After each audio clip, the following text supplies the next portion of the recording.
Bismillahirrahmanirrahim. Assalamu alaikum. Dear students, I am Mudassir Ali Sharif, your chemistry teacher. Students, chemistry second year.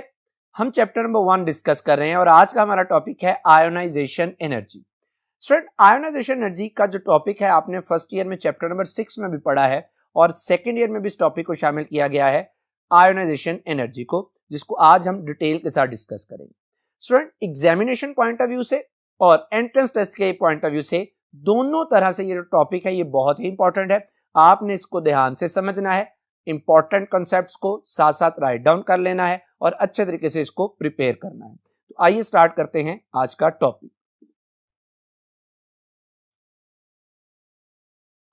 Ji students, ionization energy. Students, ionization energy is also called ionization enthalpy. Ionization energy is also called ionization enthalpy. और students, इसको हम abbreviate करते हैं I dot E से. I dot E stands for ionization energy और ionization enthalpy. Student, topic start करने से पहले मैं सबसे पहले एक टर्म को एक्सप्लेन करना चाह रहा हूं, that is ionization. What is ionization, और फिर मैं अपने एक्चुअल टॉपिक की तरफ मूव करूंगा. स्टूडेंट्स, जब आप आयोनाइजेशन का लफ्ज बोलते हैं तो आयोनाइजेशन का मतलब है कि जब कोई एटम या मॉलिक्यूल इलेक्ट्रॉन लूज या गेन करे तो इसके नतीजे में अगर एटम है तो आयन बनेगा, मॉलिक्यूल है तो मॉलिक्यूलर आयन बनेगा. That process is called ionisation. Students, ये मैंने आपको जनरली डेफिनेशन बता दी कि एटम या मॉलिक्यूल का इलेक्ट्रॉन का लूज करना या गेन करना आयोनाइजेशन कहलाता है. स्टूडेंट्स, अब मैं इस आयोनाइजेशन को पर्टिकुलरली अपने टॉपिक के हवाले से बात करने जा रहा हूं. तो हमारे टॉपिक के लिहाज से जब मैं आयोनाइजेशन एनर्जी की बात करूंगा तो आयोनाइजेशन का मतलब है कि जब कोई एटम इलेक्ट्रॉन लूज करता है उसके नतीजे में, डेफिनेटली इलेक्ट्रॉन लूज किया है तो उसके नतीजे में क्या बनेगा, ion, which is positive ion, that is also called cation, and this process is called ionisation. Students, पहले मैंने आपको जनरली बता दिया कि ये एटम भी हो सकता है, मॉलिक्यूल भी हो सकता है, ये इलेक्ट्रॉन लूज भी कर सकता है, ये इलेक्ट्रॉन गेन भी कर सकता है. लेकिन अपने टॉपिक के कॉन्टेक्स्ट में मैंने रिस्ट्रिक्शन लगा दी कि जब आपने आयोनाइजेशन एनर्जी की बात करनी है तो फिर आपने कहना है कि atom which is the particle of element, जब एटम इलेक्ट्रॉन लूज करता है तो उसके नतीजे में पॉजिटिव आयन बनता है. That process is called ionisation. और स्टूडेंट, एटम से पॉजिटिव आयन बनाने के लिए जितनी आपको एनर्जी रिक्वायर्ड होती है that is called ionisation energy और आयोनाइजेशन एंथैल्पी. स्टूडेंट्स, मैंने अभी आपसे क्या कहा कि जब कोई एटम इलेक्ट्रॉन लूज करता है, and atom is the particle of element, the smallest particle of element, तो यहां से मैंने यह कंक्लूड किया कि आयोनाइजेशन एनर्जी की जो टर्म है that is elemental property, यानी it is related with element, elemental property. Students, अभी मैंने क्या कहा इसके साथ ही कि जब एटम इलेक्ट्रॉन लूज करता है, पॉजिटिव आयन बनाता है, तो इसके लिए हम उसे क्या देते हैं, एनर्जी. एनर्जी की बहुत सी शक्ल है, यहां पे जो हम एनर्जी उसको देंगे that is in the form of heat. इसका मतलब यह हुआ कि ionization energy is thermodynamic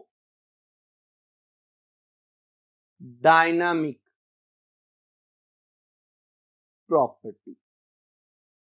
therm से है जिसका मतलब होता है हीट, क्योंकि एटम से आयन जब बनना है इलेक्ट्रॉन को निकाल के तो इस दौरान हम एनर्जी सप्लाई करते हैं इन द फॉर्म ऑफ हीट. इसी वजह से मैंने क्या कहा कि दैट इज थर्मोडायनामिक प्रॉपर्टी. चूंकि ये हीट है, एनर्जी की शक्ल है, तो जाहिर बात है फिर हम आयोनाइजेशन एनर्जी के लिए यूनिट भी वही यूज करेंगे जो कि यूजली एनर्जी के लिए यूज करते हैं. और वो यूनिट कौन सा है, वो यूनिट है किलो जाउल पर मोल, या वो यूनिट हो सकता है किलो कैलोरीज पर मोल, यहां स्टूडेंट्स वो यूनिट हो सकता है electron volt. These are all units of energy.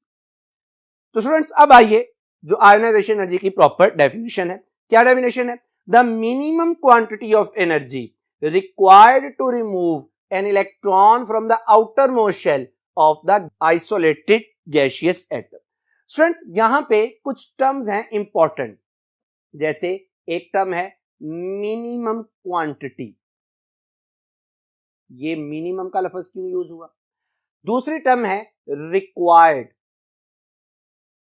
मतलब ये कि जैसे मैंने अभी आपको बताया कि जब आपने एटम से इलेक्ट्रॉन को लूज करवाना है तो उसके लिए आप क्या सप्लाई करते हैं? एनर्जी। क्यों एनर्जी सप्लाई करते हैं? तीसरी बात यहां पे लिखी हुई है आउटर मोस्ट शेल।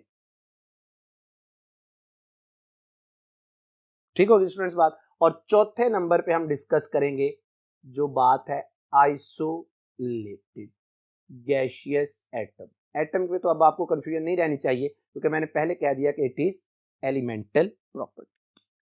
स्टूडेंट्स एक मिसाल लेते हैं, जैसे फर्ज कर लीजिए कि हमारे पास मैग्नीशियम का एटम है। मैग्नीशियम का एटॉमिक नंबर होता है 12। 12 एटॉमिक नंबर का मतलब है कि इसके न्यूक्लियस में प्रोटॉन की तादाद 12 है और इसमें इलेक्ट्रॉन भी कितने हैं? 12। स्टूडेंट्स आपको ये बात पता है कि किसी भी एटम में मौजूद जो इलेक्ट्रॉन्स होते हैं उनके ऊपर फोर्स ऑफ अट्रैक्शन लग रही होती है, किसकी? न्यूक्लियस की।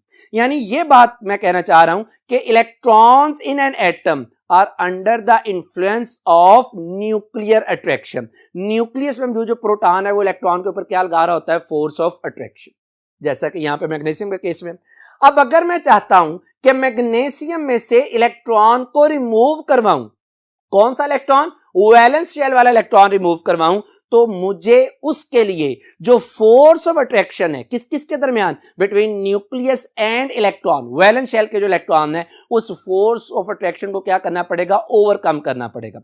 और उस फोर्स ऑफ अट्रैक्शन को ओवरकम करने के लिए मैं एनर्जी सप्लाई करूंगा इन द फॉर्म ऑफ हीट। तो जब मैं एनर्जी सप्लाई करूंगा तो इसका वैलेंस शेल क्या हो जाएगा? वैलेंस शेल में जो इलेक्ट्रॉन है, वैलेंस इलेक्ट्रॉन है, वो यहां से क्या हो जाएगा? रिमूव हो जाएगा। जब एक इलेक्ट्रॉन निकलेगा तो यहां से क्या बन जाएगा? Mg+1। और इसके लिए जो हमें एनर्जी रिक्वायर्ड है that is 738 kilo joule per mole. Students total 12 electron थे, लेकिन मैंने एक इलेक्ट्रॉन को रिमूव करवाया, पहले इलेक्ट्रॉन को रिमूव करवाया, तो मैं इसे कहूंगा that is first ionization energy. यानी मैं इसको लिख दूंगा I.E1। 1 means to remove the first electron. Students मैं यहां पे आपको फिर बताता चलूं कि अब आपको ये बात क्लियर हो जानी चाहिए कि आपको एनर्जी क्यों रिक्वायर्ड है, ताकि आप force of attraction between nucleus and electron को क्या कर सकें? ओवरकम कर सके। तो उसके लिए आप इसको एनर्जी सप्लाई करते हैं। स्टूडेंट्स यहां पे मैग्नीशियम के अंदर अब रह जाते हैं 11 इलेक्ट्रॉन। इसका मतलब यह हुआ कि टर्न बाय टर्न आप बारी बारी हर इलेक्ट्रॉन को क्या कर देंगे? रिमूव कर सकते हैं। यानी टोटल आप मैग्नीशियम में से कितने इलेक्ट्रॉन निकालेंगे? 12। यानी मैग्नीशियम की कितनी आयोनाइजेशन एनर्जीज हैं? 12। जैसे पहला आपके सामने लिखा हुआ है to remove the first electron that is I.E1। दूसरा इलेक्ट्रॉन निकालने के लिए अगेन आप एनर्जी सप्लाई करेंगे तो इसे बोलेंगे I.E2 सेकेंड आयोनाइजेशन एनर्जी, और ये कितनी है? 1450 किलो जूल पर मोल। इसी तरह स्टूडेंट्स आप तीसरा इलेक्ट्रॉन निकालने के लिए उसको एनर्जी सप्लाई करेंगे तो Mg3+ बन जाएगा, और उसके लिए आयोनाइजेशन एनर्जी कितनी रिक्वायर्ड है? 7730 किलो जूल पर मोल। इसी तरह से आप 12 तक करते जाएंगे। लेकिन स्टूडेंट्स याद रखिएगा कि हम 12 के 12 इलेक्ट्रॉन को इजीली रिमूव नहीं करवा सकते। इसमें से फिजिकली जो इजीली इलेक्ट्रॉन मुमकिन है रिमूव करवाना उनकी तादाद कम होती है। मैग्नीशियम के केस में वो कितनी है? 2। क्यों है वो इंशाल्लाह इसी लेक्चर के एंड पे हम डिस्कस भी करेंगे। बहरहाल इसको हम बोलते हैं कि ये इसकी क्या है? Ionization energy. एक और जैसे स्टूडेंट मिसाल ले लीजिए, लिथियम है। Lithium must be in gaseous state. Students sir gaseous state में ही क्यों लेना है? क्योंकि बेटा जब आप गैसियस, आइसोलेटेड को पहले देखिए, आइसोलेटेड का मतलब होता है अलग अलग होना। गैसियस स्टेट में ही एटम अलग होते हैं, क्योंकि जब आप लिक्विड या सॉलिड स्टेट की बात करते हैं तो उस केस में एटम एक दूसरे के साथ क्या होते हैं? एसोसिएट होते हैं, जुड़े होते हैं, उनमें फोर्स ऑफ अट्रैक्शन क्या हो जाएगी, ज्यादा। और अभी हमने पढ़ा कि जब फोर्स ऑफ अट्रैक्शन ज्यादा हो जाएगी तो इलेक्ट्रॉन को निकालना भी क्या हो जाएगा, मुश्किल। उसके लिए हमें एनर्जी क्या देना पड़ेगी, ज्यादा। तो इसको हम किस लिए ले लेते हैं, गैसियस स्टेट में। तो जब ये गैसियस स्टेट में लिथियम लेते हैं, इसमें से हम क्रैक कराते हैं इसको एनर्जी सप्लाई, और इसका एक इलेक्ट्रॉन क्या कर देते हैं, रिमूव। तो यहां से ये यूनिक पॉजिटिव आयन बन जाता है। इसके लिए जो हमें एनर्जी रिक्वायर्ड होती है, दैट इज, पहला इलेक्ट्रॉन निकला है तो आप इसको I.E1 भी कह सकते हैं, 520 किलो जूल पर मोल। तो स्टूडेंट्स यहां तक हमारी ये बात क्लियर हो गई कि जब आपने आयोनाइजेशन एनर्जी की बात करनी है तो इसके लिए आपको क्या करवाना पड़ेगी, energy supply in the form of heat. तो इसका मतलब ये हुआ कि मैं यहां से ये लिख सकता हूं कि जो आयोनाइजेशन एनर्जी है that is always endothermic process. यानी जब भी आपने किसी एटम में से इलेक्ट्रॉन को रिलीज करवाना है तो आपको हमेशा एनर्जी देना पड़ेगी। इसी वजह से मैंने इसे क्या कहा, एंडोथर्मिक प्रोसेस। अच्छा स्टूडेंट, एक बात बड़ी इंटरेस्टिंग है, मैंने बार बार जिक्र किया एनर्जी देंगे इन द फॉर्म ऑफ हीट, लेकिन याद रखिएगा कि आप फोटॉन्स यानी लाइट को गिरा के भी आयोनाइजेशन करवा सकते हैं। बहरहाल हम उस केस को डिस्कस अभी नहीं करेंगे। That is always endothermic process. Students याद रखिएगा कि जो आयोनाइजेशन एनर्जी है that is the qualitative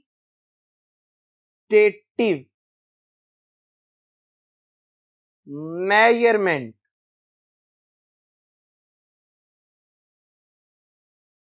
of stability of atom। Students बड़ी बेहतरीन बात करने जा रहा हूं, क्वालिटेटिव मेजरमेंट, यानी ये क्वालिटेटिव मेजरमेंट है किसकी, स्टेबिलिटी ऑफ एटम। आपको एक शॉर्टकट बता रहा हूं कि याद रखिएगा कि जो आयोनाइजेशन एनर्जी है that is directly proportional to stability, and stability is inversely proportional to reactivity. Student इस शॉर्टकट को याद रखिए। मैं इसको जस्टिफाई भी कर सकता हूं, जैसे मैं आपसे कहता हूं कि पीरियोडिक टेबल में एक बड़ा ही वेल नाउन ग्रुप है जिसे आप क्या बोलते हैं, नोबल गैसेस। स्टूडेंट्स ये जो नोबल गैसेस हैं these have highest ionization energy. इनकी आयोनाइजेशन एनर्जी क्या है, हाईएस्ट। क्यों है वो भी डिस्कस करेंगे इंशाल्लाह। हाईएस्ट आयोनाइजेशन एनर्जी, अगर आयोनाइजेशन एनर्जी इसकी हाईएस्ट है तो इसका मतलब है कि इनकी क्या है, हाईएस्ट स्टेबिलिटी। और अगर इनकी स्टेबिलिटी हाईएस्ट है तो बताइएगा कि इनकी क्या है, लोएस्ट रिएक्टिविटी। और स्टूडेंट्स यही तो बात है कि आप इन नोबल गैसेस को क्या बोलते हैं, इनर्ट गैसेस। तो आज ये पता चला कि सर ये इनर्ट इस वजह से कहलाती हैं क्योंकि इनकी रिएक्टिविटी क्या होती है, बहुत ही कम होती है। क्यों बहुत कम होती है, क्योंकि ये स्टेबल होती हैं। स्टेबल क्यों है, क्योंकि इनकी हाईएस्ट क्या है, आयोनाइजेशन एनर्जी।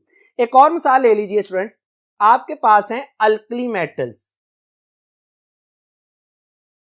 जिनको आपने डिस्कस किया प्रीवियस लेक्चर में भी, और इनमें शामिल है भला कौन कौन सी, लिथियम, सोडियम, पोटासियम, रुबिडियम, सोन। इसी तरह से अल्कली मेटल्स हैव लोएस्ट, अब ये वैसे आपको खुद बताना चाहिए, लोएस्ट आयोनाइजेशन एनर्जी। अगर आयोनाइजेशन एनर्जी लोएस्ट है तो इसका क्या मतलब है, हाईली क्या है, अनस्टेबल। स्टूडेंट्स अगर ये हाईली अनस्टेबल हैं तो इसका क्या मतलब है, कि ये क्या है, highly reactive metals of the periodic table. मिसाल आप मैट्रिक में प्रीवियस क्लासेस में भी पढ़ के आए हैं, सोडियम अल्कली मेटल है। अगर आप सोडियम को प्रिजर्व करने के लिए केरोसिन ऑयल में रखते हैं, मिट्टी के तेल में रखते हैं, अगर आप उसको ऐसे हवा में रखेंगे तो उसको फौरन आग लग जाएगी। इसका मतलब क्या है कि उसकी रिएक्टिविटी क्या है, बहुत ही ज्यादा। तो ये स्टूडेंट्स इसी तरह से फिर मैंने साबित कर दिया कि that is a qualitative measurement. अब आ जाइए स्टूडेंट्स, अब हम डिस्कस करते हैं कि वो कौन कौन से फैक्टर्स हैं जो आयोनाइजेशन एनर्जी पर इफेक्ट करते हैं। जी स्टूडेंट्स, फैक्टर्स इन्फ्लुएंसिंग, इन्फ्लुएंसिंग का मतलब होता है असर अंदाज होना।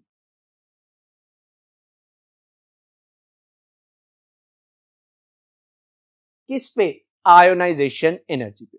स्टूडेंट्स इसमें जो सबसे पहला फैक्टर हम डिस्कस करने जा रहे हैं, आयोनाइजेशन एनर्जी डायरेक्टली प्रोपोर्शनल है इसके effective nuclear charge. Dear students, मैंने आपको प्रीवियस लेक्चर में न्यूक्लियर चार्ज और इफेक्टिव न्यूक्लियर चार्ज का फर्क बड़ा क्लियरली समझाया है, ठीक है। अब बहरहाल ये याद रखिएगा कि जो आयोनाइजेशन एनर्जी है ये डायरेक्टली प्रोपोर्शनल है इफेक्टिव न्यूक्लियर चार्ज के। इसका मतलब है कि किसी एटम में जितना न्यूक्लियस का चार्ज, जितना न्यूक्लियस का वोल्ट क्या होगा, ज्यादा उसकी अपने इलेक्ट्रॉन के ऊपर पकड़ जो है वो भी क्या होगी, उतनी ज्यादा। इसका मतलब है वहां से इलेक्ट्रॉन को निकालना क्या होगा, उतना ही मुश्किल, यानी उसकी आयोनाइजेशन एनर्जी क्या होगी, बहुत ज्यादा। दूसरा जो फैक्टर आता है स्टूडेंट्स वो है ionization energy is inversely proportional to the shielding और स्क्रीनिंग इफेक्ट। अगेन स्टूडेंट्स, आपने शील्डिंग और स्क्रीनिंग इफेक्ट पढ़ा है, थोड़ा सा आपको बता देता हूं कि शील्डिंग इफेक्ट क्या है। न्यूक्लियस की अट्रैक्शन का डिक्रीज होना, किस पर, वैलेंस शेल में मौजूद इलेक्ट्रॉन पर। तो जितना शील्डिंग इफेक्ट क्या होगा, ज्यादा, न्यूक्लियस का अपने वैलेंस शेल में मौजूद इलेक्ट्रॉन के ऊपर होल्ड भी क्या हो जाएगा, कम। जब होल्ड कम हो जाएगा तो उसका वहां से रिमूव होना भी क्या हो जाएगा, आसान, और जब रिमूव होना आसान हो जाएगा तो उसकी आयोनाइजेशन एनर्जी भी क्या हो जाएगी, कम। तीसरा स्टूडेंट फैक्टर है that ionization energy is inversely proportional to atomic radius of atom। सोचे जरा, खुद जरा सोचें इसकी क्या लॉजिक होगी, क्योंकि बेटा जितना एटम का रेडियस क्या होगा, ज्यादा, जितना साइज ज्यादा होगा, इसका मतलब यह होगा कि उसके ऊपर उस जितना साइज ज्यादा होगा, इसका मतलब है कि इलेक्ट्रॉन न्यूक्लियस से उतना दूर होगा, उसके ऊपर न्यूक्लियस का होल्ड, अट्रैक्शन, चार्ज उतनी क्या होगी, कम। इसका मतलब है जब अट्रैक्शन कम होगी साइज के बड़ा होने की वजह से, तो उस इलेक्ट्रॉन को रिमूव करना क्या हो जाएगा, आसान, यानी उसकी आयोनाइजेशन एनर्जी क्या हो जाएगी, कम हो जाएगी। चौथा स्टूडेंट फैक्टर है जो इसको इफेक्ट करता है, that is nature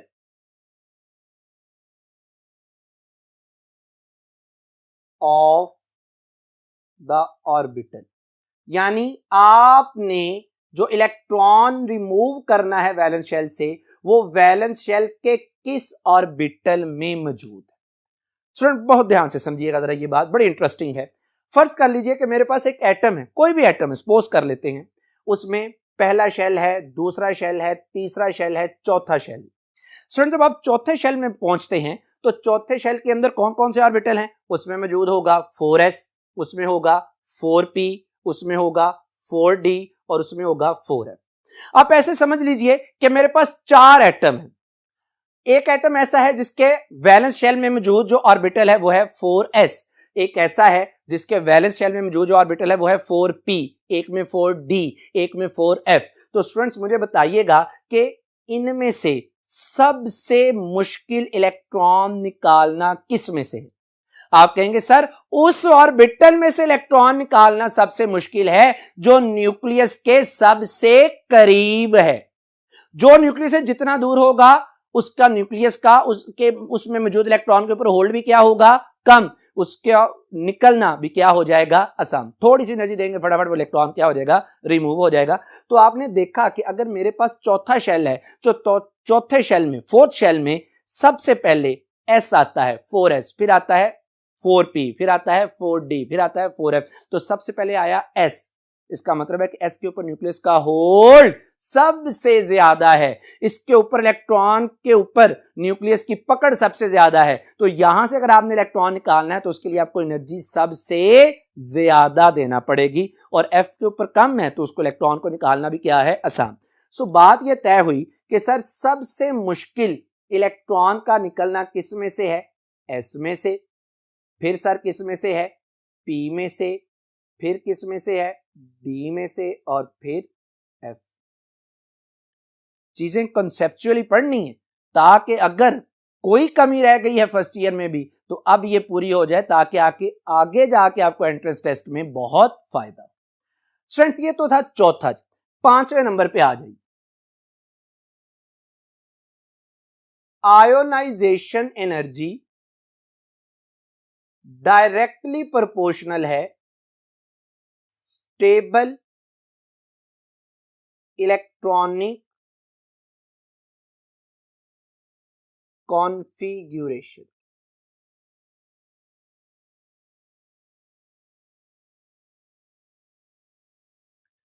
students ionization energy directly proportional है स्टेबल इलेक्ट्रॉनिक कॉन्फ़िगरेशन पे, इसको मैं थोड़ा सा आपके सामने जरा डिटेल से बात करना चाह रहा हूं। स्टूडेंट्स याद रखिएगा कि ऑर्बिटल जो है ये दो तरह से स्टेबल होता है। कोई भी ऑर्बिटल जो है ये दो तरह से स्टेबल होता है, या तो ये ऑर्बिटल क्या हो, हाफ फिल्ड,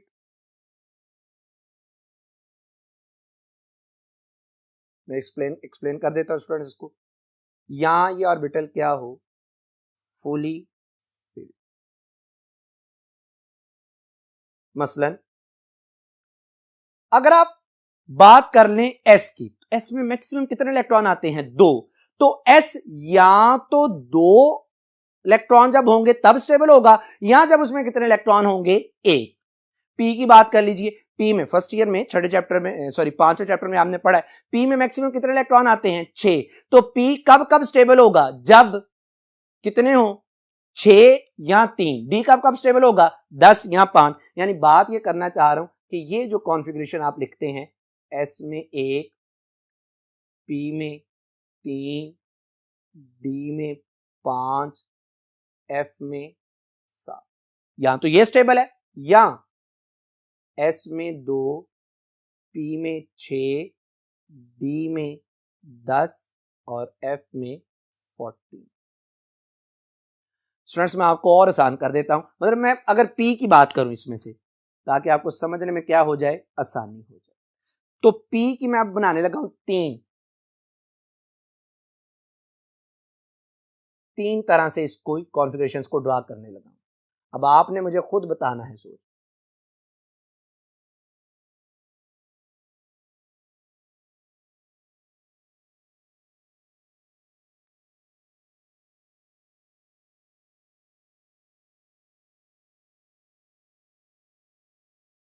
देखिएगा स्टूडेंट्स, फर्ज कर लें कि ये है कॉन्फ़िगरेशन, ये।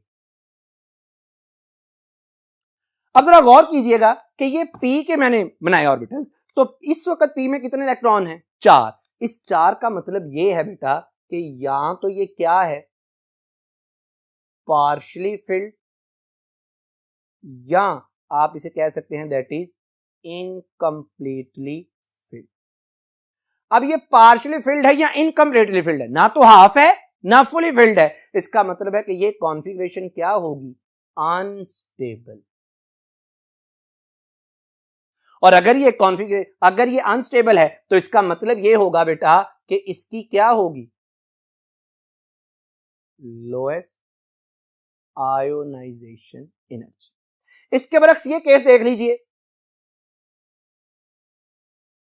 अगर आप इस केस को देखते हैं तो यहां पे जो P है ये एग्जैक्टली क्या है, हाफ फिल्ड है। अब एग्जैक्टली हाफ फिल्ड होने का क्या मतलब है, हाफ फिल्ड होने का मतलब है कि ये क्या है, स्टेबल।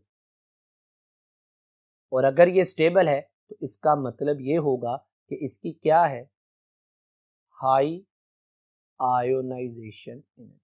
स्टूडेंट्स ये केसेस याद रखिएगा क्योंकि अभी मैंने वेरिएशन को डिस्कस करना है तो ये काम आएंगे।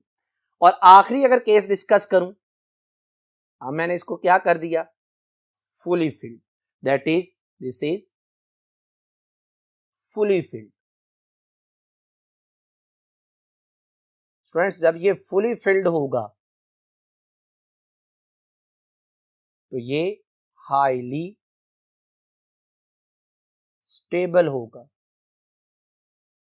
जब ये हाईली स्टेबल होगा तो इसकी क्या होगी, हाईएस्ट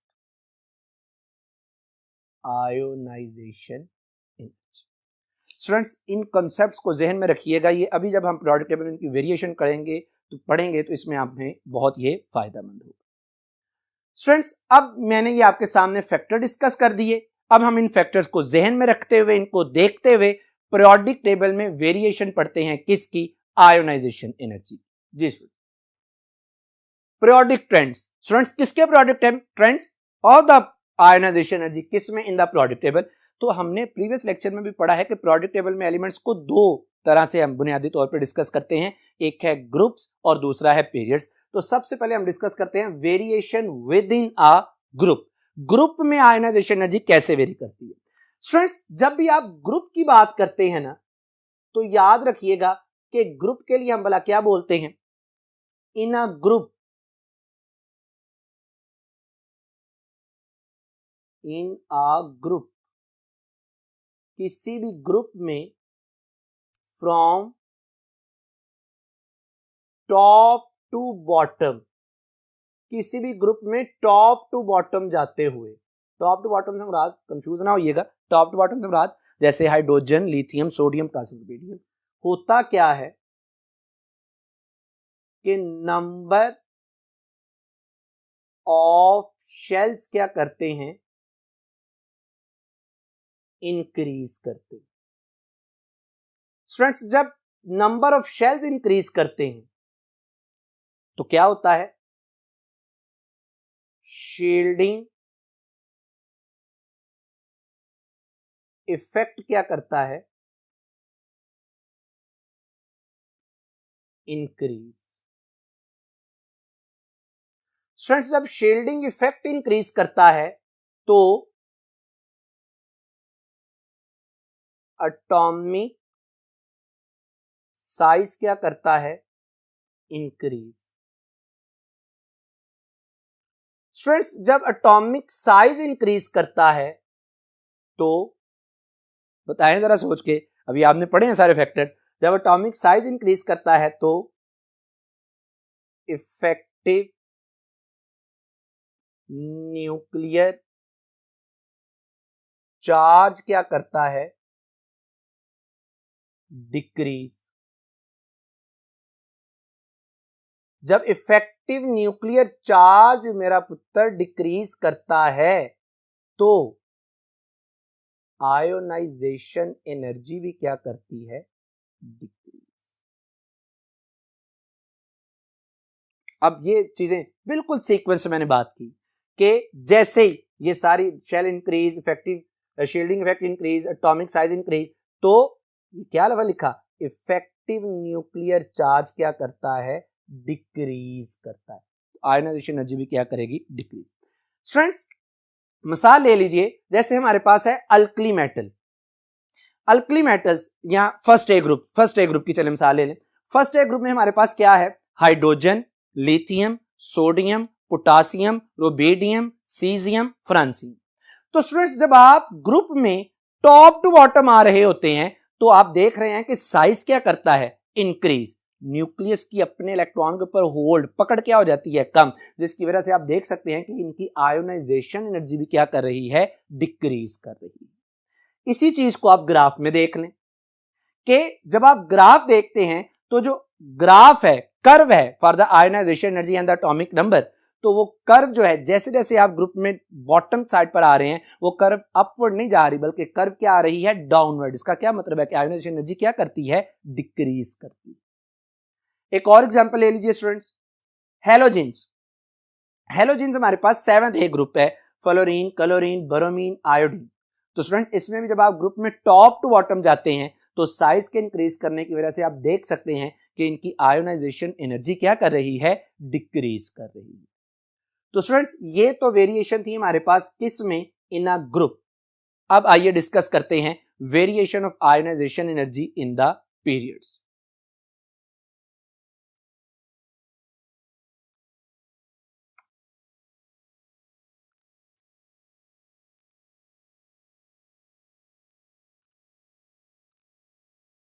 स्टूडेंट्स जब हम पीरियड्स की बात करते हैं तो पीरियड्स के लिए हम लिखते हैं कि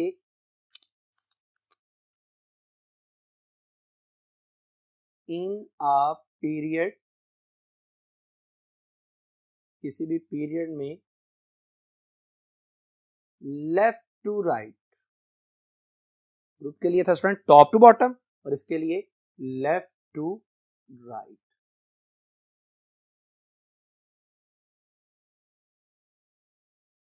लेफ्ट टू राइट क्या होता है जी, लेफ्ट टू राइट जाते हुए नंबर ऑफ शेल्स स्टूडेंट्स रहते हैं same, number of shells same, shielding effect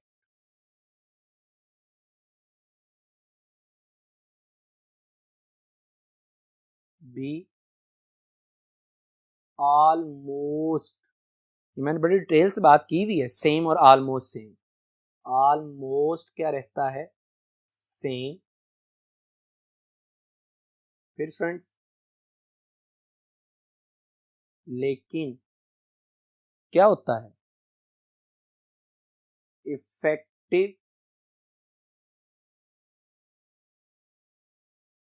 nuclear charge क्या करता है, इंक्रीज। जब इफेक्टिव न्यूक्लियर चार्ज इंक्रीज करता है तो एटॉमिक रेडियस डिक्रीज। और जब स्टूडेंट्स एटॉमिक रेडियस डिक्रीज करता है तो हम क्या कहते हैं स्टूडेंट्स, आयोनाइजेशन एनर्जी क्या करती है, इंक्रीज।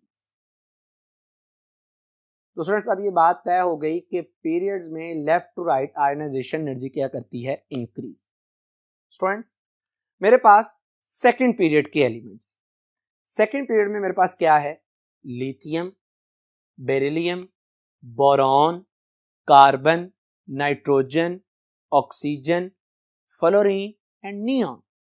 स्टूडेंट्स ये मेरे पास सेकंड पीरियड के एलिमेंट हैं, मैं इनके ऊपर ग्रुप नंबर भी मेंशन कर देता हूं, जैसे लिथियम के ऊपर फर्स्ट ए है, बेरिलियम के ऊपर सेकंड ए है, बोरॉन के ऊपर थर्ड ए है, और साथ ही मैंने इनकी आयोनाइजेशन एनर्जीज को भी क्या कर दिया, मेंशन कर दिया। तो स्टूडेंट्स आप देख सकते हैं कि लेफ्ट टू राइट जाते हुए चूंकि साइज डिक्रीज कर रहा है तो इसी वजह से न्यूक्लियस का होल्ड क्या करता है, इंक्रीज, और आयोनाइजेशन एनर्जी भी क्या करती है, इंक्रीज करती है। स्टूडेंट्स इसी चीज को ग्राफ की मदद से जरा देखिएगा। अगर मैं ग्राफ ड्रॉ करता हूं between ionization energy and atomic number तो मेरे पास ये कुछ रिजल्ट्स हासिल होते हैं। स्टूडेंट इस रिजल्ट में दो जगह पे आपको एक्सेप्शन नजर आ रही है। अभी मैंने कहा ना लेफ्ट राइट इंक्रीज करती है, lithium, beryllium, boron, carbon, nitrogen. तो अगर आप गौर करें कि लिथियम से बेरिलियम तक आयोनाइजेशन एनर्जी इंक्रीज करती है, बिल्कुल ठीक है। बेरिलियम से बोरॉन तक भी आयोनाइजेशन एनर्जी क्या करनी चाहिए, इंक्रीज। लेकिन आप देख रहे हैं कि बेरिलियम से बोरॉन पर आयोनाइजेशन एनर्जी इंक्रीज नहीं करती, हालांकि बोरॉन की ज्यादा होनी चाहिए, पर बोरॉन की आयोनाइजेशन एनर्जी क्या होती है, कम। एक चीज। दूसरा स्टूडेंट यहां पे ऑब्जर्व कीजिएगा कि जैसे आप आगे चलते जाते हैं, boron, carbon, nitrogen, nitrogen and oxygen, तो स्टूडेंट्स नाइट्रोजन की आयोनाइजेशन एनर्जी कम होनी चाहिए और ऑक्सीजन की क्या होनी चाहिए, ज्यादा। लेकिन आप गौर कर रहे हैं कि हो क्या रहा है, यहां पर ऑक्सीजन की कम है और नाइट्रोजन की क्या है, ज्यादा। यानी यहां पे मेरे पास कितनी एक्सेप्शंस आ गई, 2। तो मैं इसको कहता हूं कि बुनियादी तौर पे क्या हुआ कि elements of group third A, students याद रहे कि थर्ड ए में सारे ही, बोरॉन, एल्यूमिनियम, गैलियम वगैरह, एंड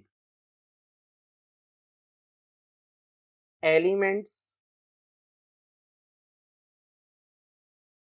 ऑफ ग्रुप 6A, कौन कौन से हैं इसमें students, oxygen, sulphur, selenium, etc, show abnormal behaviour.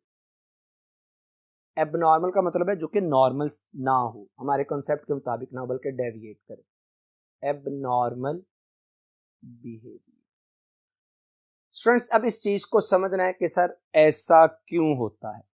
For example मैं बात कर लेता हूं सेकेंड ग्रुप में, किसकी, बेरिलियम।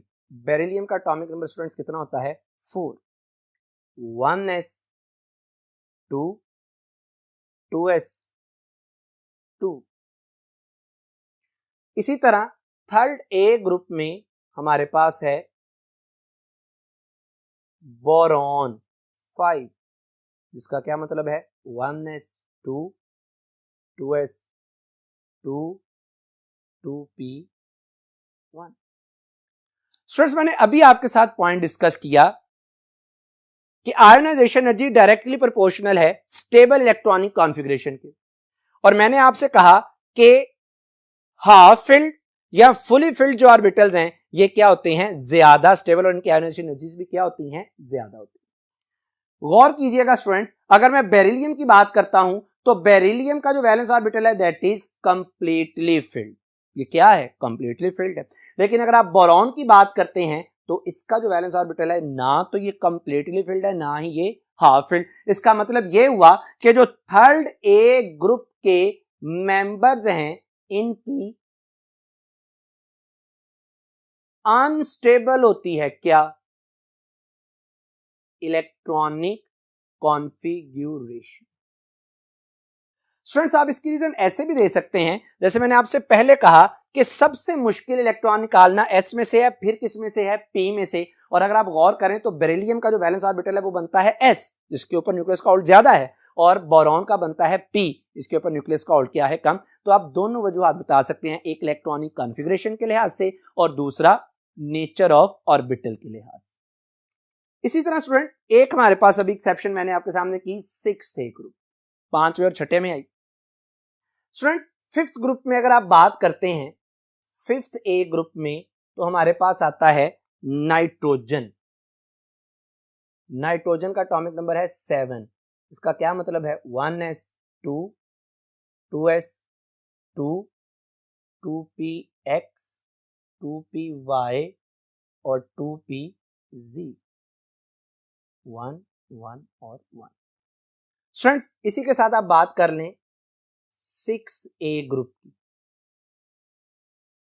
6A ग्रुप में हमारे पास आता है, लेट्स सपोज ऑक्सीजन, मैं एक एक एलिमेंट की मिसाल ले रहा हूं, 1s2 2s2 2px 2py और 2pz। उसके मुताबिक पहले एक एक इलेक्ट्रॉन की फिलिंग अगर बचे तो स्टूडेंट्स अब आप गौर कर सकते हैं कि अगर मैं नाइट्रोजन की बात करता हूं तो जो उसका वैलेंस ऑर्बिटल है वो क्या है, हाफ फिल्ड। लेकिन जब ऑक्सीजन की बात करें तो ऑक्सीजन का जो वैलेंस ऑर्बिटल है ये ना तो हाफ फिल्ड है ना ही फुली फिल्ड है, यानी यही जो कंसेप्ट अभी डिस्कस करके आया हूं कि हाफ फिल्ड स्टेबल है या फुली फिल्ड। तो आप कहेंगे कि सर नाइट्रोजन की आयोनाइजेशन एनर्जी इस वजह से ज्यादा है, पांचवें ग्रुप की आयोनाइजेशन एनर्जी इस वजह से ज्यादा है क्योंकि पांचवें ग्रुप का जो वैलेंस ऑर्बिटल है वो क्या है, हाफ फिल्ड। लेकिन जो छठा ग्रुप है इसकी आयोनाइजेशन एनर्जी कम है क्योंकि अगेन इसकी क्या है, अनस्टेबल इलेक्ट्रॉनिक कॉन्फिगरेशन। तो स्टूडेंट्स ये एक्सेप्शन सेम इसी तरह से नीचे चलती जाएंगी। बेरिलियम के नीचे मैग्नीशियम, मैग्नीशियम के नीचे कैल्शियम एंड सोन, ऑक्सीजन के नीचे इसी तरह से सल्फर एंड सोन चलती रहेंगी। स्टूडेंट्स अब यहां पे मैं आपसे एक और कॉन्सेप्ट थोड़ा सा डिस्कस करना चाह रहा हूं, हायर आयोनाइजेशन एनर्जीज। इसमें मिसाल ले लीजिए अगेन मैग्नीशियम, जैसा कि मैंने लेक्चर के स्टार्ट में भी आपको मिसाल दी।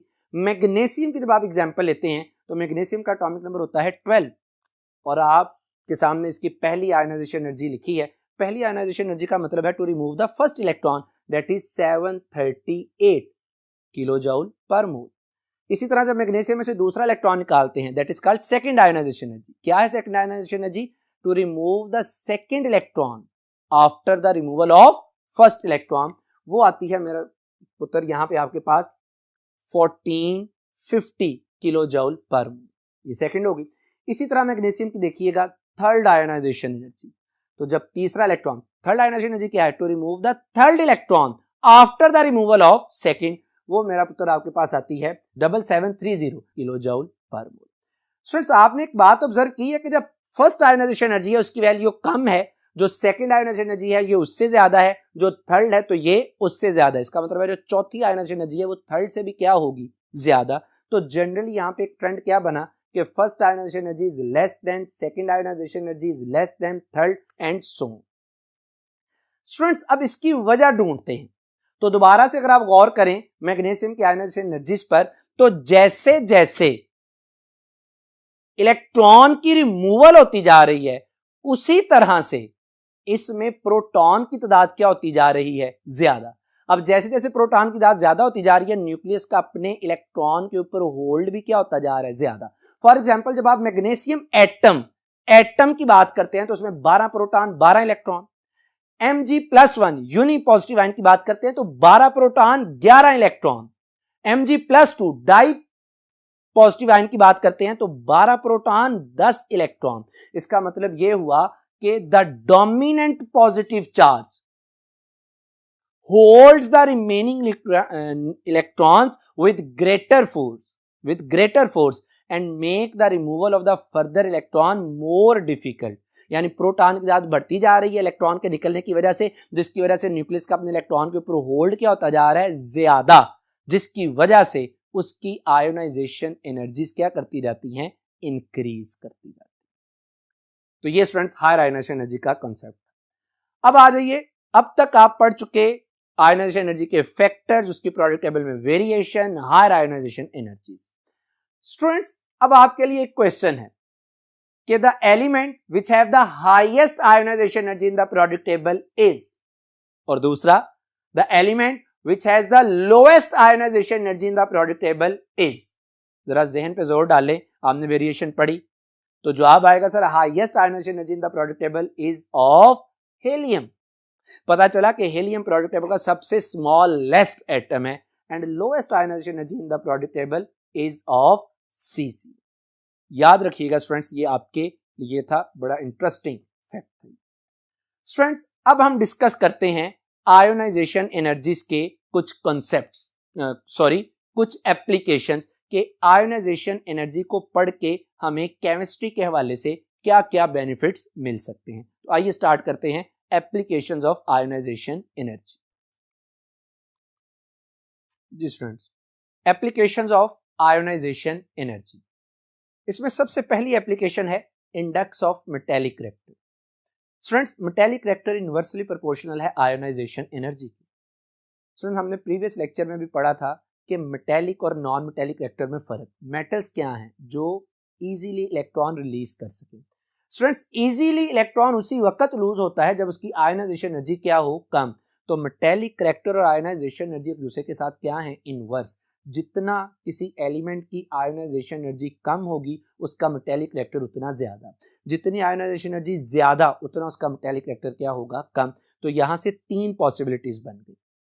अगर लो आयोनाइजेशन एनर्जी है then the element is metal, अगर हाई आयोनाइजेशन एनर्जी है then the element is non metal, और अगर मॉडरेट वैल्यू है तो वो क्या है, मेटालाइट। स्टूडेंट्स अब मैं एक बड़ा बेहतरीन रिलेशन डेवलप करने लगा हूं। अभी आप पढ़ के आए कि पीरियड्स में left to right ionization energy क्या करती है, इंक्रीज। इसका मतलब ये हुआ कि लेफ्ट साइड पर जो एलिमेंट है उनकी आयोनाइजेशन एनर्जी क्या है, कम, यानी वो क्या है, मेटेलिक। और राइट साइड पर जैसे आप मूव करेंगे उनकी आयोनाइजेशन एनर्जी क्या है, ज्यादा, मतलब वो क्या है, नॉन मेटेलिक। स्टूडेंट्स दूसरी एप्लीकेशन है हमारे पास, strength of reducing agent. Students reducing agent क्या होता है, जो दूसरों को रिड्यूस करे और खुद ऑक्सीडाइज हो। खुद ऑक्सीडाइज होने का क्या मतलब है कि वो इलेक्ट्रॉन को क्या करता है, रिलीज। और जब इलेक्ट्रॉन रिलीज करना हो तो उसके लिए जरूरत होती है किसकी, आयोनाइजेशन एनर्जी की। तो इसका मतलब यह हुआ कि strength of reducing agent inversely proportional है आयोनाइजेशन एनर्जी के। जितनी आयोनाइजेशन एनर्जी कम उतना इजीली इलेक्ट्रॉन रिलीज हो जाएगा। स्टूडेंट्स इसका मतलब यह भी हुआ कि पीरियोडिक टेबल में जो अल्कली मेटल्स हैं इनकी आयोनाइजेशन एनर्जी सबसे कम है, they are the best reducing agents in the periodic table. Student तीसरी एप्लीकेशन है हमारे पास रिएक्टिविटी ऑफ मेटल। स्टूडेंट्स मुझे बताइएगा कि मेटल क्या है।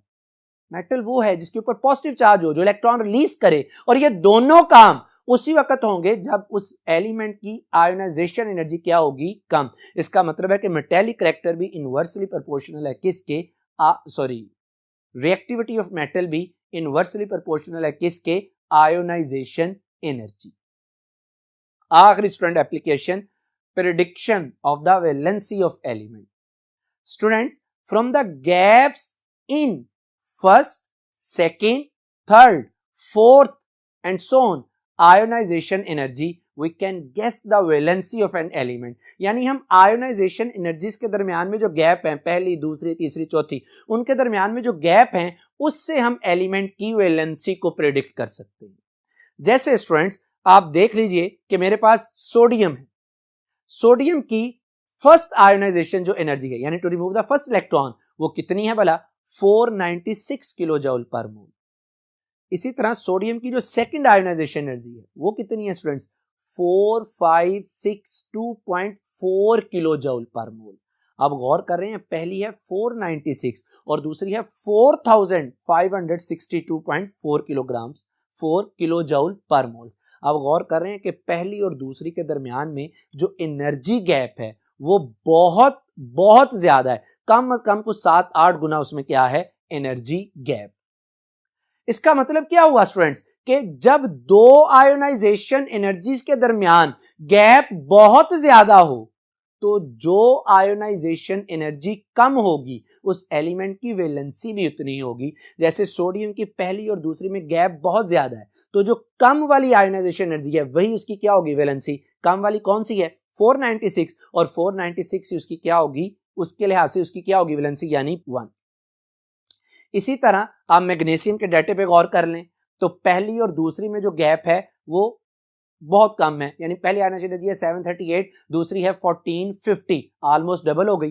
तीसरी है 7730 किलो जूल पर मोल, यानी दूसरी और तीसरी के दरमियान में जो गैप है वो दूसरी की निस्बत कम से कम 4 से 5 गुना है। इसका मतलब है कि मैग्नीशियम अपना तीसरा इलेक्ट्रॉन लूज करना पसंद नहीं करता। तो जब तीसरी में बहुत ज्यादा गैप हो गया तो इसका क्या मतलब होगा कि वो कितनी वैलेंसी शो करेगा, जस्ट 2। तो अगर गैप बहुत ज्यादा है तो उस एलिमेंट की वैलेंसी कौन सी होगी, जो कम आयोनाइजेशन एनर्जी के मुताबिक हो। तो ये हमारे पास 4 एप्लीकेशन थी। स्टूडेंट्स मैंने कुछ डाटा कलेक्ट किया जो आपके सामने है, अगर आप देख सकते हैं तो मैं बेसिकली इस डाटे में आपको बताना चाह रहा हूं कि आयोनाइजेशन एनर्जीज के दरमियान में जब गैप आता है तो उस गैप से हम वैलेंसी को कैसे प्रेडिक्ट कर सकते हैं। अगर आप सोडियम की बात करते हैं तो सोडियम की पहली और दूसरी आयोनाइजेशन एनर्जी में ह्यूज डिफरेंस है, इसका मतलब है कि सोडियम +1 शो करेगा। अगर आप मैग्नीशियम की बात करते हैं तो मैग्नीशियम की दूसरी और तीसरी आयोनाइजेशन एनर्जी में बहुत डिफरेंस। इसी तरह अगर आप एल्यूमिनियम की बात करते हैं तो एल्यूमिनियम के केस में तीसरी और चौथी के दरमियान में गैप बहुत ज्यादा है। इसका मतलब है कि एल्यूमिनियम +3 शो करेगा, क्योंकि चौथी का जो फर्क है वो तीसरी की निस्बत बहुत ज्यादा है। अगर आप सिलिकॉन की बात करते हैं तो उसकी चौथी और पांचवी में गैप बहुत ज्यादा है। अगर आप फास्फोरस की बात करते हैं तो उसमें पांचवी और छठी का मतलब है कि फास्फोरस 6 तक नहीं वैलेंसी शो करेगा, बल्कि कहां तक शो करेगा, सिर्फ -5 तक वैलेंसी को क्या करेगा, शो करेगा। तो ये बताने का मकसद ये था कि आपको अंदाजा हो जाए कि गैप से हम प्रेडिक्ट कर सकते हैं वैलेंसी को।